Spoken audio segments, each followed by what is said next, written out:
ನಮಸ್ತೆ. ಈ ಹಾಡು ಮಗಳು ಹಾಡಿರೋದು, ಸಣ್ಣ ಮಗಳು. ತಾಯಿ ಶಾರದೆ ಲೋಕಪೂಜಿತೆ ಜ್ಞಾನದಾತೆ ನಮೋಸ್ತುತೆ. ಅವರು ಶಿಶುವಾರದಲ್ಲಿ ಅಂದರೆ ಅಂಗನವಾಡಿಲಿ ಹೇಳ್ಕೊಟ್ಟಿದ್ರಂತೆ. ಅವಳು ಇಲ್ಲಿ ಕಳಿಸೋ ಒಂದು ತಿಂಗಳೇನೋ ಆಗಿದೆ ಅಷ್ಟೇ. ಇನ್ನು ಮಕ್ಕಳು ಎಷ್ಟು ಸೂಕ್ಷ್ಮ, ಎಷ್ಟು ಫಾರ್ವರ್ಡ್ ಇದ್ದಾರೆ ಅಂದರೆ ಇವೆಲ್ಲ ಸಾಧ್ಯನಾ ಅನ್ನಂಗೆ. ಯಾಕೆಂದರೆ ಆ ವಯಸ್ಸಲ್ಲಿ ನಮಗೆ ಗೊಣ್ಣೆ ಒರೆಸ್ಕೊಳಕ್ಕೆ ಗೊತ್ತಿಲ್ಲ. ಆಮೇಲೆ ಚಡ್ಡಿ ಹಾಕೋಣಕ್ಕೆ ಗೊತ್ತಿಲ್ಲ. ಹುಡುಗಾರ ಸಿಕ್ಸಿ ಚಡ್ಡಿ ಹಾಕೋಬೇಕು ಅಂತಲೂ ಆ ವಯಸ್ಸಲ್ಲಿ ನಮಗೆ ಗೊತ್ತಿರಲಿಲ್ಲ.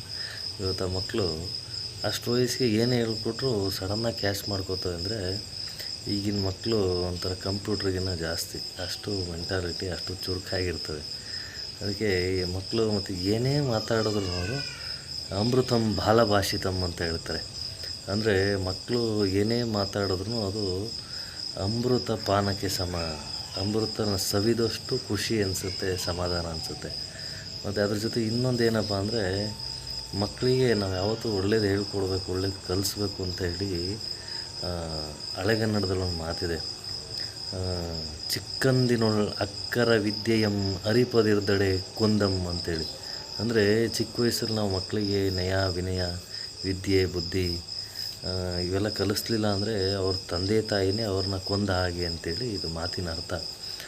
ಸೊ ಇವೆಲ್ಲ ನೋಡಿದ್ರೆ ಈಗಿನ ಮಕ್ಕಳು ಬೇಗ ಕ್ಯಾಚ್ ಮಾಡ್ಕೊತಾರೆ. ನಿಮ್ಮ ಮನೆಗೂ ಮಕ್ಕಳು ಇರ್ತಾರೆ, ತುಂಟಾಟ ಆಡ್ತಾರೆ, ಅವು ನೋಡಿ ಖುಷಿ ಅನಿಸುತ್ತೆ. ಆ ಥರ ಏನಾರು ಇದ್ದರೆ ನಮಗೂ ಒಂದು ವಿಡಿಯೋಗಳು ಹಾಕಿ ನಾವು ನೋಡಿ ಖುಷಿ ಪಡ್ತೀವಿ.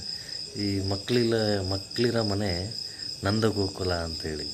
ಆ ಮಕ್ಕಳು ಒಂದು 6 ವರ್ಷ 5 ವರ್ಷದ ತನಕ ಅವು ಏನೇ ಆಟ ಆಡಿದ್ರು ಚೆಂದ ಇರುತ್ತೆ, ಚೆಂದ ಕಾಣಿಸುತ್ತೆ. ಇವೆಲ್ಲ ನೋಡ್ತಿದ್ರೆ ಒಳ್ಳೆ ಬೆಳವಣಿಗೆ.